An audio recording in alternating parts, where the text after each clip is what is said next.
Welcome to the Learning Pines YouTube. We hope this video helps. You begin by opening Asphalt Legends Unite and going straight to Wallet. This is where trade coins live. Tap the wallet icon, then check trade coins and recent offers. Once done, make sure you have at least one coin to spend. If not, complete a quick event to earn one. You're not just checking numbers, you're choosing what to convert and why, because selecting the right offer now affects vehicle upgrades and parts later. Now you execute the conversion. Pick the offer that matches your goal, whether parts, skins, or boosts. You'll see coin cost and any extra currency needed.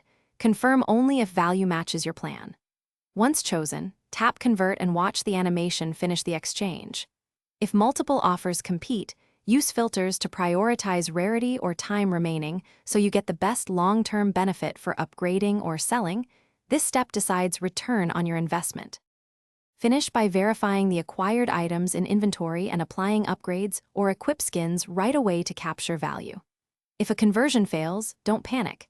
Check your network, restart the app, and retry. Coins are only deducted when the transaction completes. Make sure to reserve some trade coins for time-limited deals. That habit prevents missed high-value offers. If you still see odd behavior, clear cache or contact support with a screenshot for faster resolution. Thanks for watching. Consider subscribing if we helped you.